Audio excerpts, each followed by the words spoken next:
CATEX TV. Today is Tuesday, the 10th of May.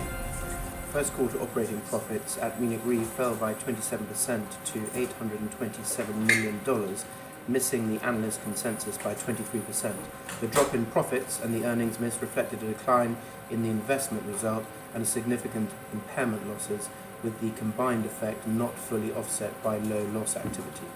The company previously indicated at its AGM that the first quarter profits would be well below expectations, causing its stock to become under pressure. Munich Re said as a consequence of the Q1 numbers, it was now guiding to a 2016 consolidated result of 2.3 billion euros, which was the bottom of its previous range.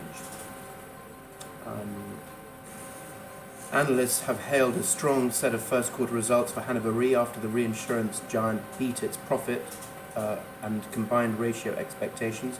Operating profit fell by 5.2% to 406 million euros, while group net income fell 2.8% to 271 million euros.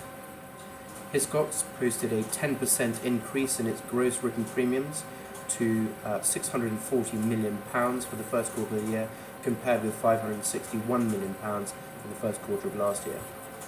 The company said the increase was driven by strong performance in all segments, as well as a long-standing strategy of balance and diversity.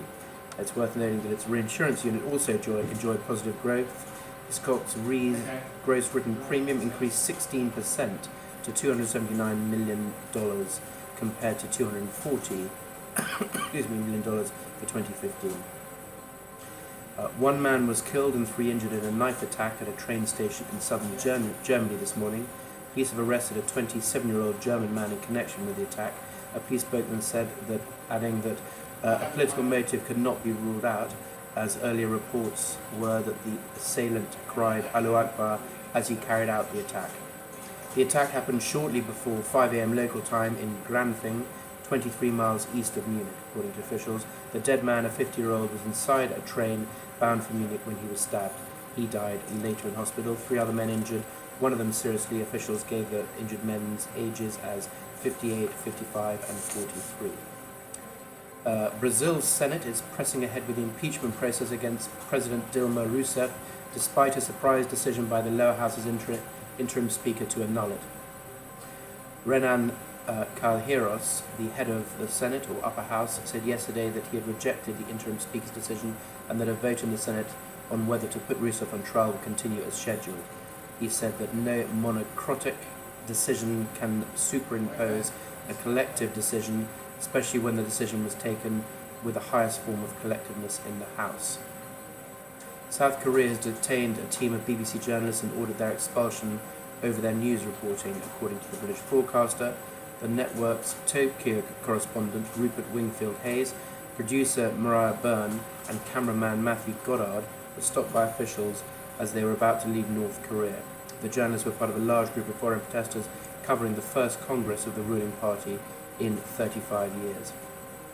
Wingfield-Hayes was questioned for 8 hours by North Korean officials and made to sign a statement. All 3 were held over the weekend but have now been taken to the airport.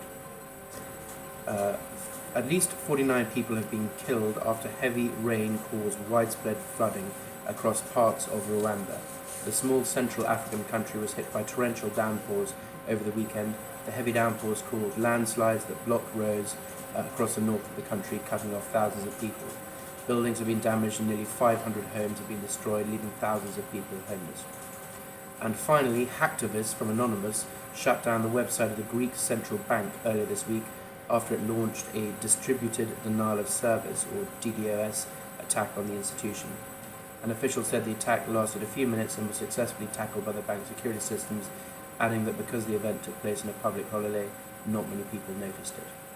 In March, hackers broke into the Central Bank of Bangladesh and stole $81 million.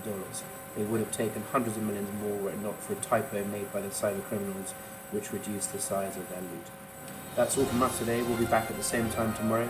Until then, thank you very much and goodbye.